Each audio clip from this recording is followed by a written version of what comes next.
this morning. So sorry if I sound a little like Bridget Bardot. But so my talk today is about standing in your light. And we're celebrating light this month in the center. And I had a few slides, if you can cue those up. I loved this. Annie Glasgow from the Home Office, she's retired now, but she was in charge of the practitioners, had posted this on her Facebook. And I thought, oh, that is so perfect.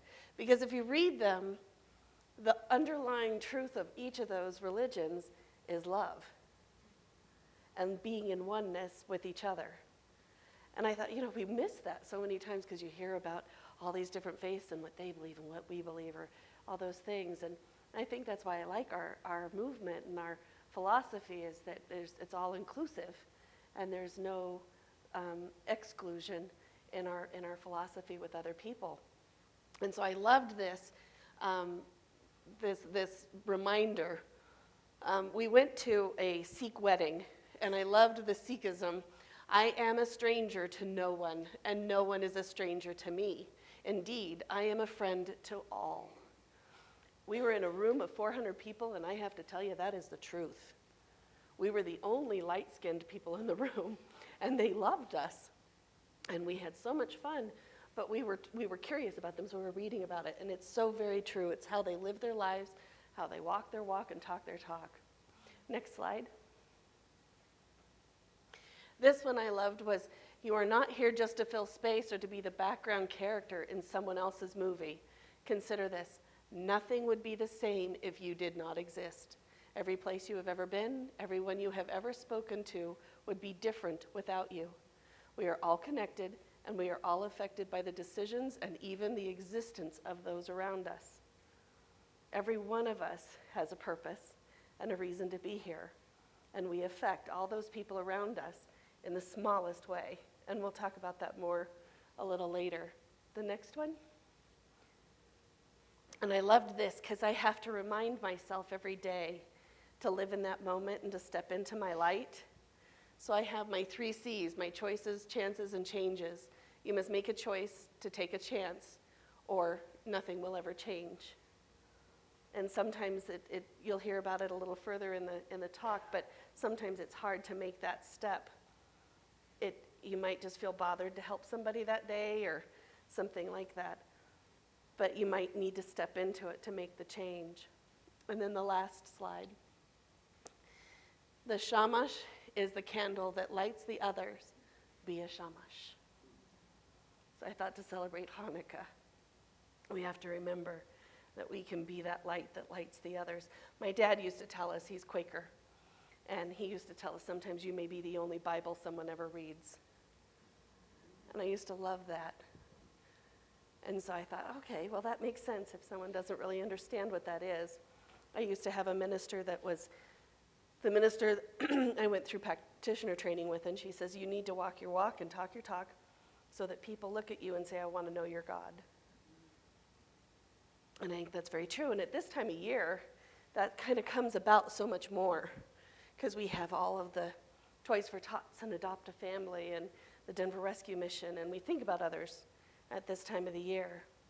So I want each of you to kind of think for a moment, close your eyes if that feels comfortable, and I want you to think about when you gave a gift that you just couldn't wait to give somebody. And what did that feel like deep down inside? That anticipation, that excitement, that joy. And then when they received it, and they were so excited, and there was that connection, right? It feels awesome. So I want you to kind of hold it just for a moment. Breathe it in. Revel in it a little bit. Then you can kind of come back into the room.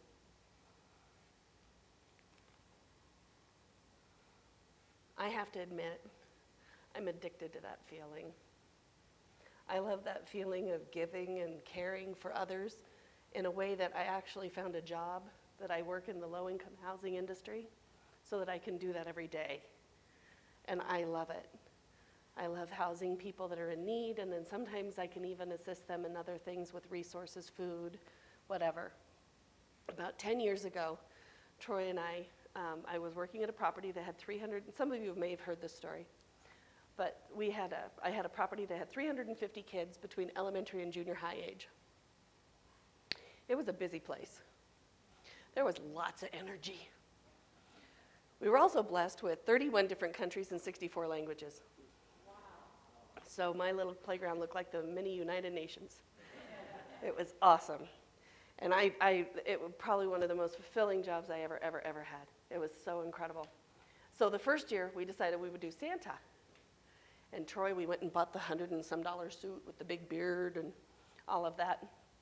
Troy questioned all the kids that we knew and with friends about what does Santa look like? How do you know it's the real Santa? One of the little boys said, you have to make sure your eyebrows are colored white. I knew he was the real Santa because his eyebrows were white. So we always have to color his eyebrows. So that year, I made the mistake of thinking that I had to inform all of these little kids from other countries what the man in red was. Little did I know, all of their friends had already hooked them up on that. And they were ready. So 98 kids line up to come see Santa. And it was just a glorious time because there is nothing like that look of magic in their faces, right? Their eyes sparkle. They're just in awe. And I had the stair-step boys. We used to joke that they were the stair-step, but there were 4 little boys from Liberia. Jackson, Lincoln, Benjamin, and Andrew. And they had come from a war-torn country. They had been through a lot. They had lost their parents, and they were here. And so they all got up, and they lined up, and they get up on Troy's lap, and they say, I want a Radio Shack, remote control, something or other car, batteries not included. And so Troy's like, okay. So the next little guy gets up on his lap. I want a Radio Shack, remote control, something or other car, batteries not included. And Troy's like, okay. All 4 of them asked for this car. So we were joking around later on, because after he does Santa with 98 kids, you kind of have to get him a Guinness. And then after the second Guinness, he starts talking again. So, 98 kids and all of their energy right in your face, that can sap it. So, and he's a glorious Santa. He has so much fun with it. But so we went and we were having the Guinness, and he says, I think they're going to race their cars. And I said, I don't know. And I'm picturing in my mind, my parking lot has now become a raceway. This is not good. And then I realized, no, they're from a communal culture. So they had pooled their resources, and if they all asked for the same thing, they'd get the Radio Shack remote control car with no batteries. They didn't understand that they could each get a gift. That wasn't where they come from. They don't understand that. And so, just so you know, they got the remote control car. They all got bikes. They got a lot that Christmas. Believe me, we made sure of it. But it was really interesting for us to have to learn that lesson of communal, that we just expect the gift. And we sit on the lap and we say, I want, the Snoopy ice cone maker, and we're going to get that. But for these kids, it was, this is something we're all going to play with, so we have to think of each other and come to a negotiation of what we want. And I thought it was such a great lesson of Christmas. We also had another family. They were from, there was Sierra Leone and Liberia. I had refugees from both. And Alexander could light a room when he walked in. He had this joyful spirit, and he was so thankful.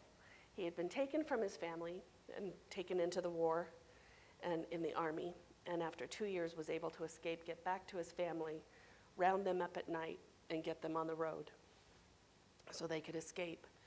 And so he felt that he had the second chance in life.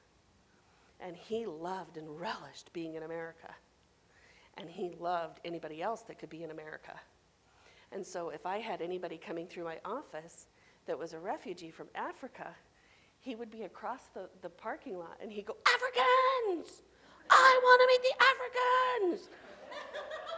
And we'd have to tell him, Alexander, shh, just a minute. And I'm sure he scared a few of them, because some of them didn't speak his language, but Alexander was happy to bring anyone into America and help them and resource for them, do whatever he could, because in his mind, he got a second chance. Alexander drove a taxi, and he had 5 kids. And he was very proud to say 5 living kids. He lost 2 in the battle that he was taken. And he had one that was born in the refugee camp, and he had one that was born in America. And he called him his little American. And he was so very proud to have an American-born baby. But Alexander loved his wife, Teresa, more than anything. And so one year we went ahead, and I would always get Christmas gifts and dinners and all of those things lined up for the families that we knew that were really struggling. And because we were a low-income housing, I knew how much some people made and if they could make it or not. So Alexander was on that list. So we had dinners, and I think we had 36 dinners, or I don't know, my office was filled with food. And the back of the car was filled with turkeys. And then I had gifts for over 100 children in the office. And so I called Alexander, and I said, Alexander, can you come down and pick up your dinner? We've got you your Christmas dinner, and then we have some presents for your kids, and I need you to come down and pick them up.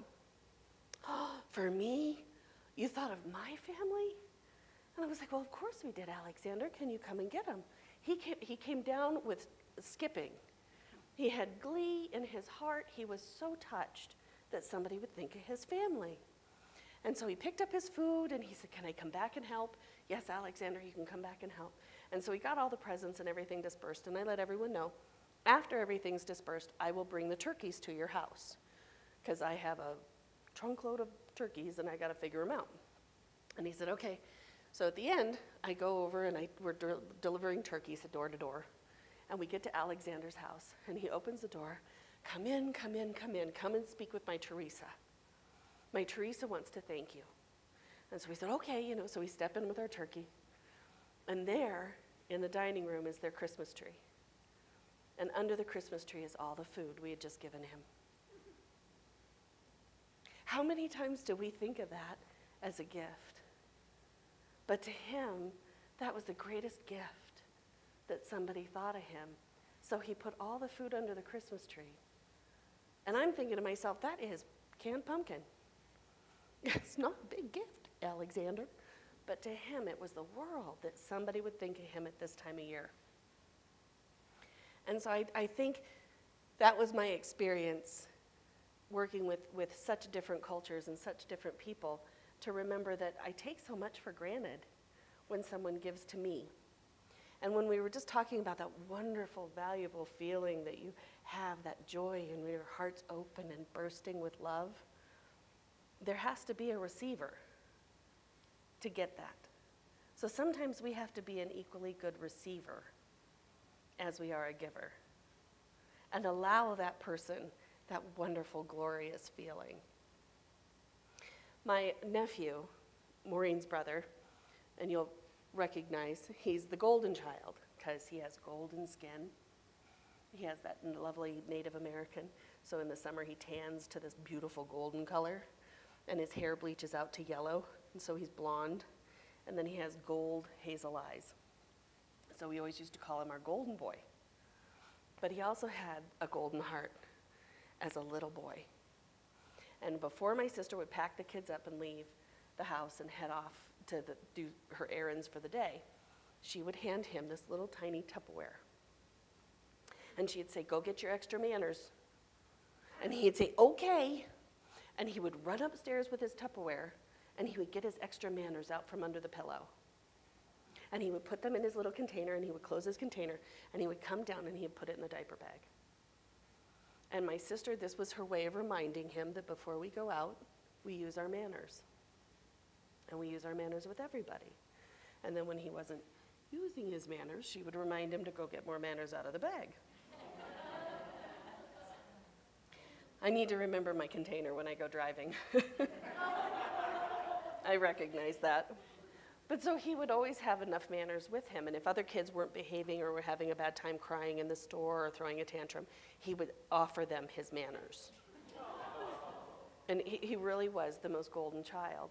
And one time my sister was at the oncology clinic and getting some things taken care of for my mother who was battling cancer and survived.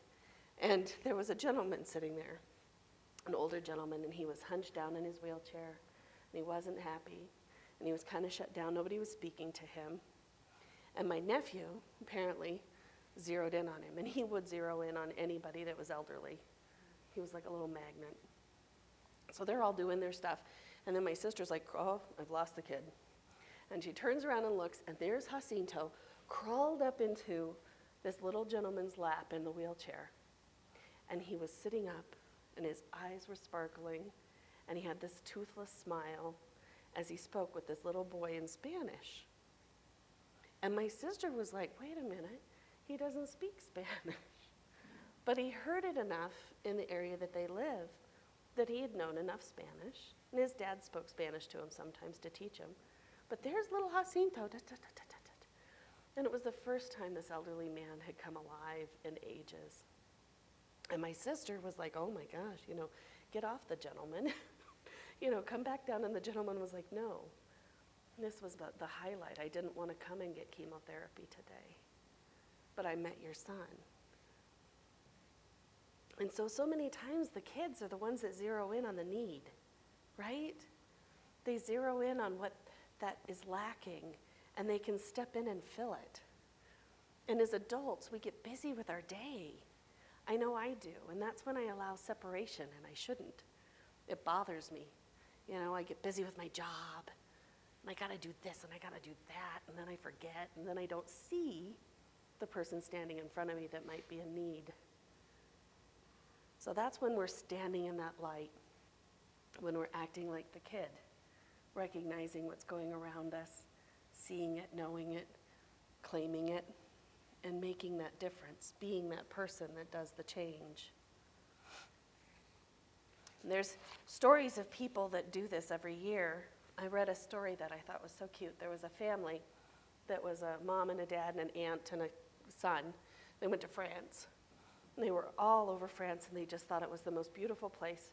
They got on the train, and they ended up going on this train through all these different areas, and then it ended, and it stopped. Nowhere that they knew where they were. And they turned the lights off on the train, and they thought, we don't know where we are. And this little elderly man and his grandson recognized that they were in distress.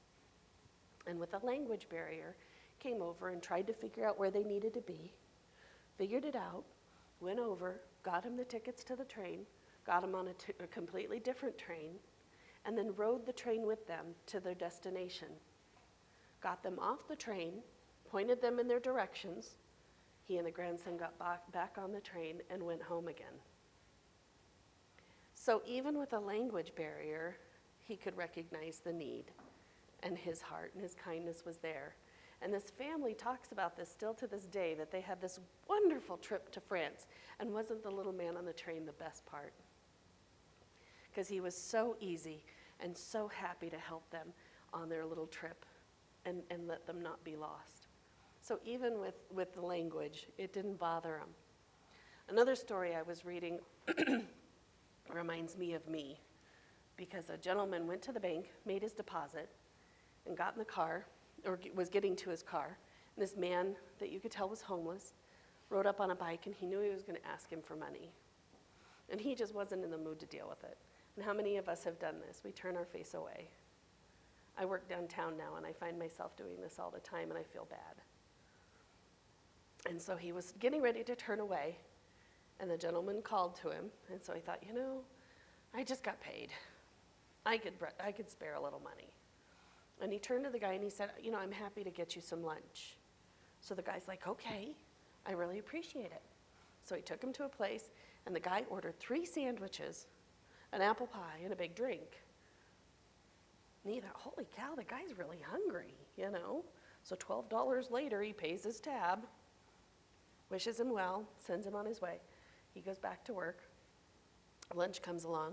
So he goes down, and he goes to his regular little place. And he's ordered his lunch, and then he went to pay, and their credit card machine wouldn't work. And he couldn't get it to work, and the little girl couldn't get it to work, and they were she was working alone, and it was getting to be rush hour, and the afternoon manager hadn't come in yet. And she said, I don't know what to do, sir. I really just don't know what to do. So why don't you just have your meal on us? And he said, oh, okay, thank you. How much was it? It was $12.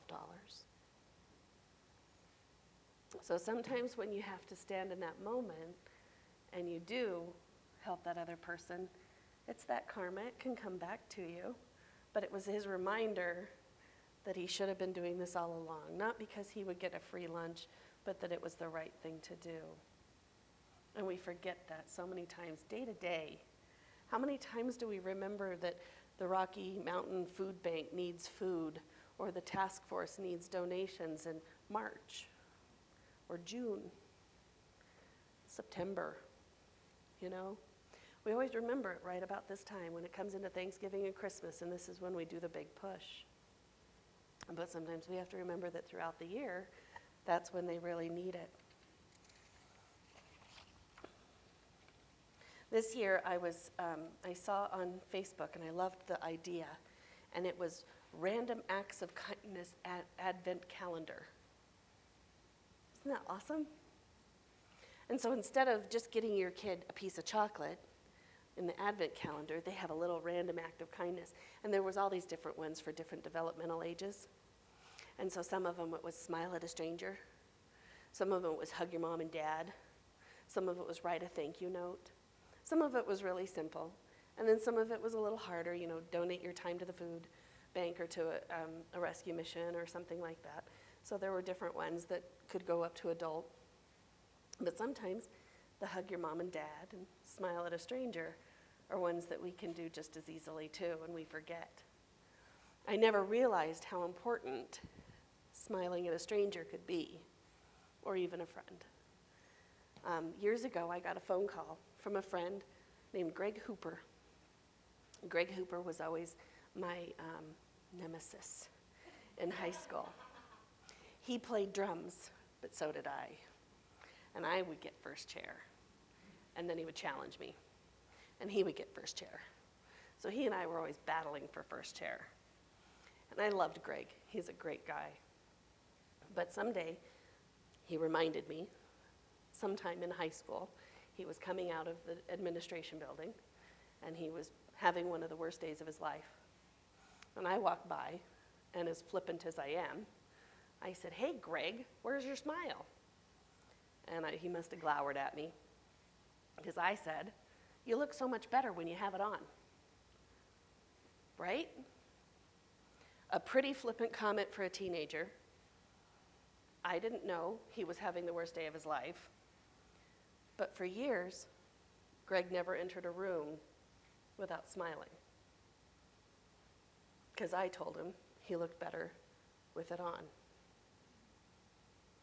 And so he met me in a little bar in Santa Fe, where we're from, and wanted to thank me, because we'd fallen out of touch after high school. You always do. And he said, you know, I wanted you to know, I still don't enter a room without you in the back of my head. And he said, and I didn't realize for so many years why I was always smiling at everybody, but it's because you said I look better with it on. And I wanted to thank you for that. I don't remember. It sounds like me. It was flippant and sassy. I would have said something sarcastic to Greg, because it was Greg. But who knew that on the worst day of his life, when his parents announced that they were getting divorced, I made an impact that he carried with him for years. Greg's now actually an art designer in California. And if anybody saw The Artist, the black and white silent film that won the Academy Award a few years ago, that was Greg. He was the art director on The Artist. And so I was very excited. I was cheering on Oscar night for Greg to win. But for me, I had no idea that when he went into some of these big meetings with, you know, Robert Downey Jr. or some of those people that he's been working with, he smiled, because somebody told him that he looked better that way. So it's those little things you don't know when you impact someone, and you don't know when they're in need unless you're there, present, in the moment, open to receiving and reading your intuition. So yesterday, as some of you might have seen, we got to play Santa again. And I have like the coolest Santa in the world. Yeah. Yes. But he also is just so wonderful with the kids. And I love to stand to the side when he plays Santa, because the kids get up on the lap and they look at him right in the face, and it's this awe. And it is the true definition of the magic of Christmas, right there in the lap. And I get to watch it. So I got to watch it with all 50 kids. Some of them, he'd say, what do you want for Christmas? And they go, They were just too excited to be on his lap. Some other ones, I think a ball. I'll have a ball. One little girl couldn't come up with anything, and he said, what about a lump of coal? And she goes, that would work.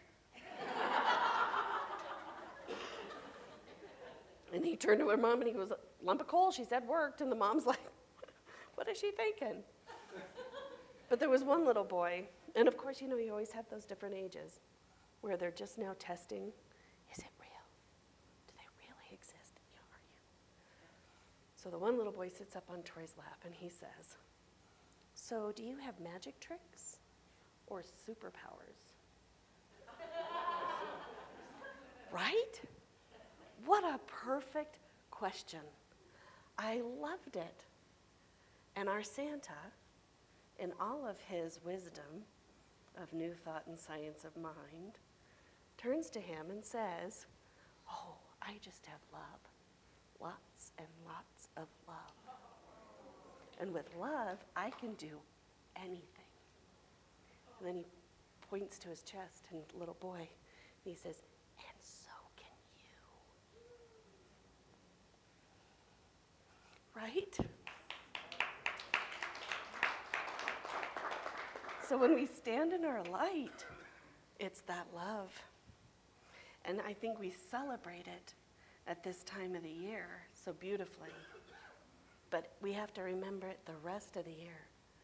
And remember that feeling, that glorious, open-hearted, loving, present in the moment feeling.